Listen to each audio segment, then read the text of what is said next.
Manon Aubry. Alors, bon, c'est pas de l'ironie, mais on retrouve le Jean-Luc Mélenchon concertatif, apaisé, doux, républicain, un peu comme il n'était jamais parti, un peu comme Ruffin le demande, un peu dans la tendresse. Non, mais je ne plaisante pas.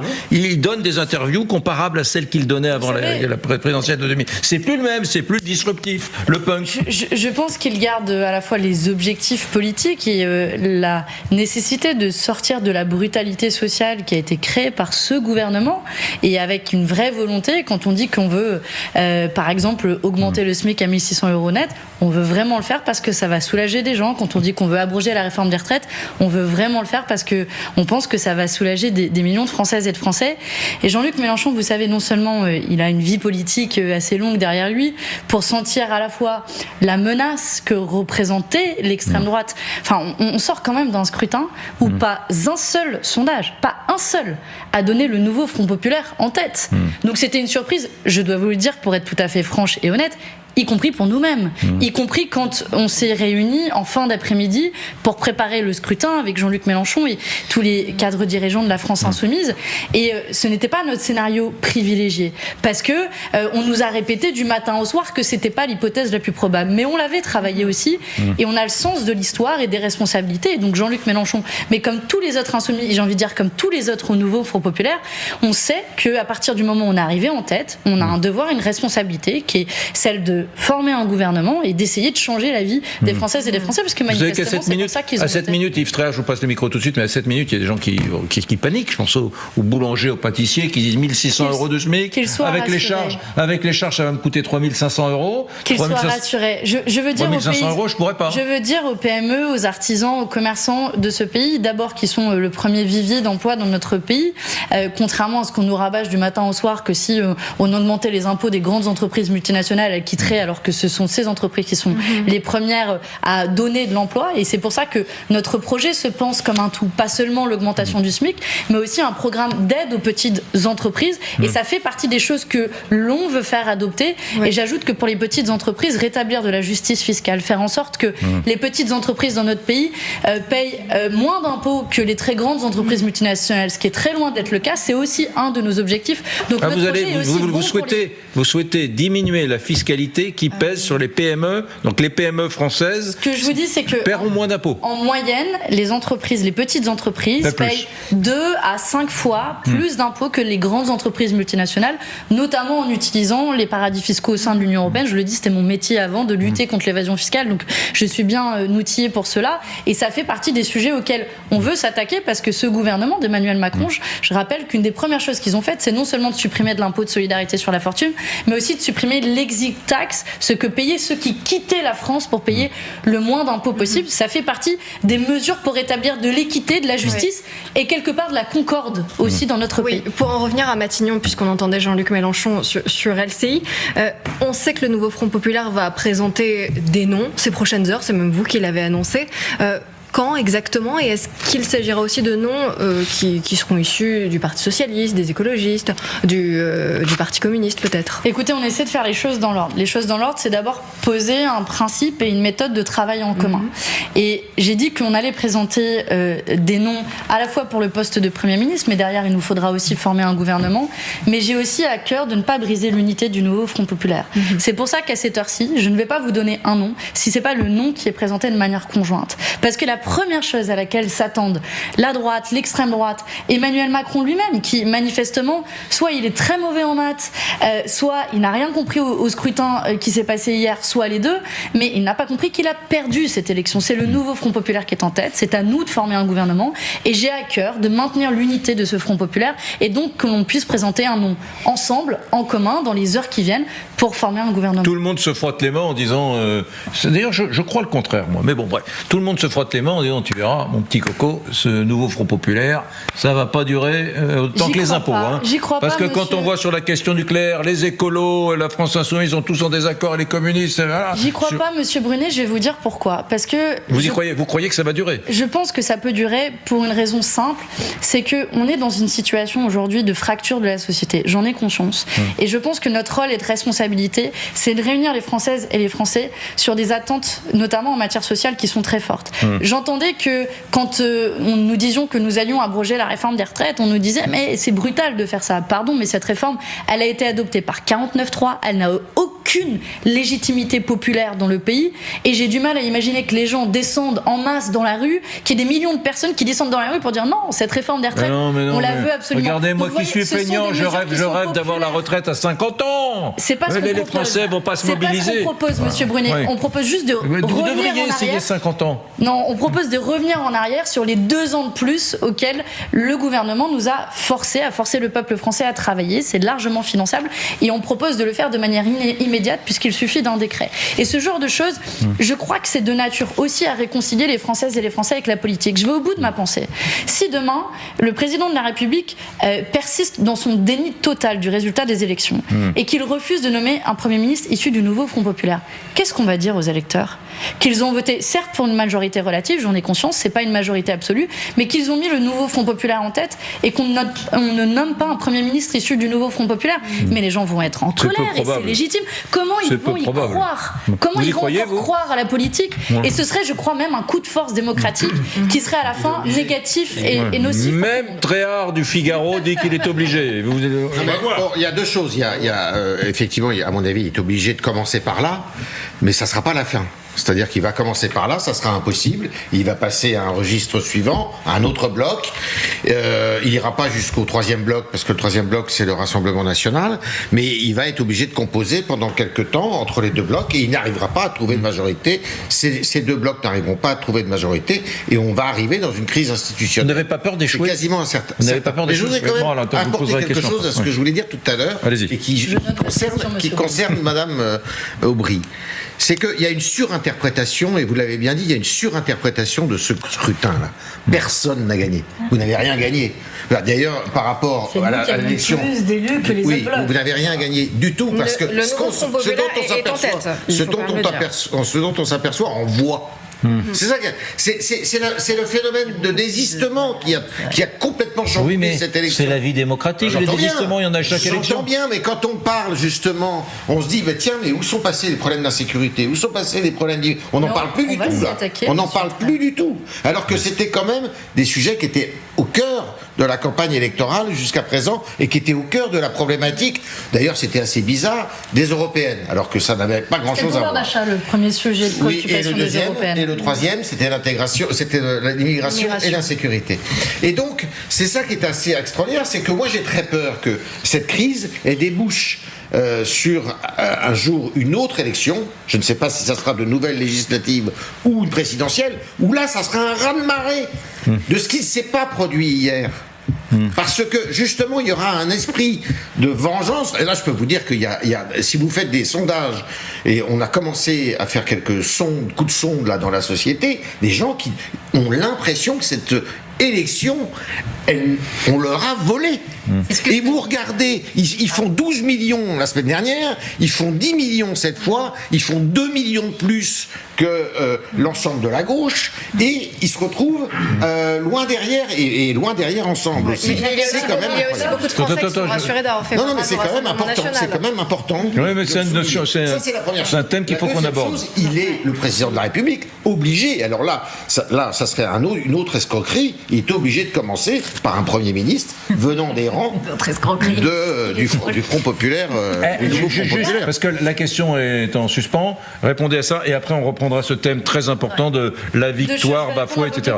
La première, c'est que là, ça va peut-être vous surprendre, mais j'ai un point d'accord avec vous, Monsieur Tréhard, c'est que je pense qu'il y a derrière cette crise politique qu'on vit, et j'en ai conscience, il y a un échec de nos institutions actuelles à pouvoir canaliser un fait majoritaire dans le pays.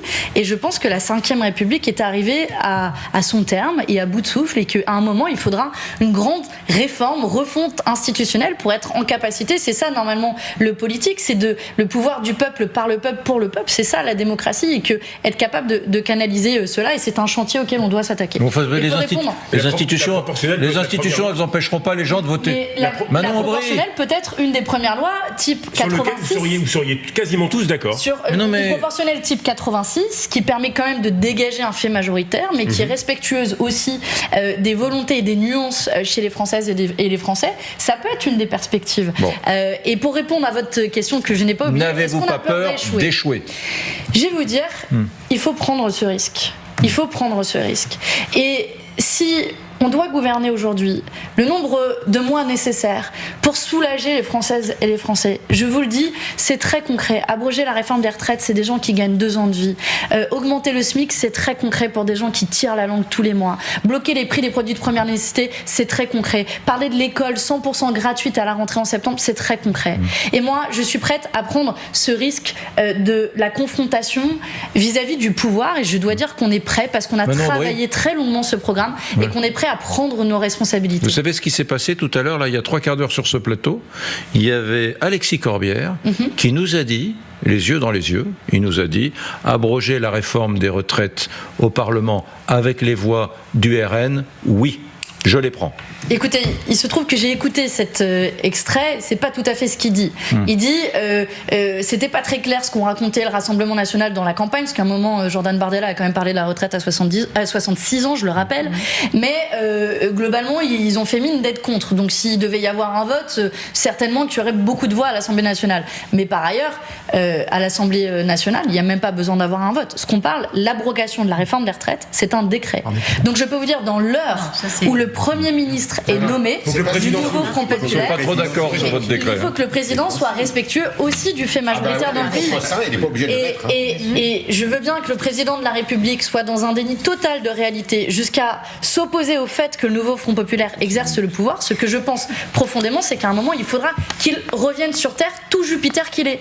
Parce qu'au bout d'un moment, je veux dire, il a suffisamment cassé le pays. Mitterrand n'avait pas signé les ordonnances de Chirac. Il a aujourd'hui fait une réforme contre 90% des salariés, contre 100% des syndicats dans notre pays. Je crois, ça a été un moteur et un déterminant du vote pour beaucoup de gens dans le pays. Certainement pas le seul, combiné à beaucoup d'autres choses. Mais nous avions déjà fait campagne en 2022 pour l'élection présidentielle sur ce sujet qui est majeur et central chez les gens. Entre-temps, il y a eu l'une des plus grandes mobilisations sociales qu'on ait connues de notre histoire récente. Et je crois que c'est un élément essentiel. Et en tout cas, je peux vous dire que nous tiendrons notre engagement et qu'en toute hypothèse, si nous avons un gouvernement du nouveau Front Populaire, ce sera un de nos premiers actes. Nous tiendrons nos promesses. Je passe le micro tout de suite. Mais vous savez, à chaque élection, on fait barrage contre le RN. Je pense qu'on n'a pas eu une élection depuis 40 ans où il n'y a pas eu de barrage. Et donc à chaque fois, l'opposition dit, une des oppositions dit à celui qui est élu, c'est grâce à nos voix que vous êtes élus. J'espère que cette prise de conscience va infléchir votre politique. Bon, vous avez donc été élu, ce qui est très logique, avec des voix qui dépassent le cadre des électeurs traditionnels de la gauche. Est-ce que ça veut dire que vous allez mener des politiques parfois un tantinet à droite, vous qui parlez si peu de maîtrise des flux migratoires à la France insoumise, ça veut dire que vous allez vous préoccuper de ce sujet, ou bien de la question de sécurité, vous allez mettre un peu plus de policiers, de police municipale dans les carrefours des villes, enfin, par exemple, vous allez infléchir ou pas? De la police de proximité, si vous prenez les sujets, on pourrait prendre les sujets un à un et je pourrais dérouler le programme, je le connais par cœur et je pense qu'on a des solutions à apporter. Mais si on veut prendre un peu de recul sur votre question, qui est intéressante, c'est à la fin comment on arrive à gouverner. 2 choses là-dessus. D'abord, la première, c'est que je me souviens qu'Emmanuel Macron a dit lui-même en 2022, ce vote m'oblige, avant de faire une loi immigration où il a fait un copier-coller de pans entiers du programme du Rassemblement National, à commencer par la déchéance de nationalité. Donc, pardon, mais il a ouvert les vannes à la montée de l'extrême droite, d'une part. Et d'autre part, je vais être très concrète. Je pense qu'il y a des sujets sur lesquels nous pouvons avoir des majorités à l'Assemblée nationale. Je pense à la question de la fin de vie qui a été enterrée par cette dissolution, mais sur laquelle pouvait y avoir une majorité large. Je pense à la question des déserts médicaux qui hantent tant les bourgs, les faubourgs, les villes, les zones urbaines, les zones périurbaines que les zones rurales, qui est une vraie question aujourd'hui dans notre pays. Puisqu'on parle aussi des sujets prioritaires, la question de la santé est une question majeure tant dans son coût, mais aussi dans son accessibilité. Donc je pense qu'il y a des sujets sur lesquels on peut rassembler à la fois l'Assemblée et les Français, et je vais dire un peu de reparlementarisation de la vie politique, c'est pas une mauvaise chose d'une part, et d'autre part, s'il le faut, on fera appel à des référendums, c'est pas une mauvaise chose non plus, je pense. Romain Goupil est avec nous. Romain, je vous ai pas passé la parole. Vous allez bien, Romain Goupil? L'homme de gauche que vous êtes se réjouit du résultat de cette... vous êtes heureux quand même. La réjouissance était totale à voir...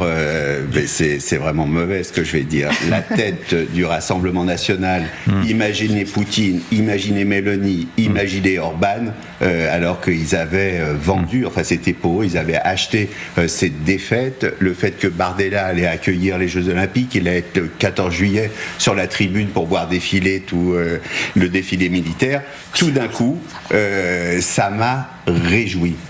C'est pas une gentille pensée, mais ce qui s'est passé, c'est pour préparer ces plateaux, j'ai été amené à la suite d'un incident avec un des candidats du Front National, à relire l'ensemble, Le Monde, Libération et l'Humanité. Tous les cas des dérives racistes, suprémacistes, homophobes, tout.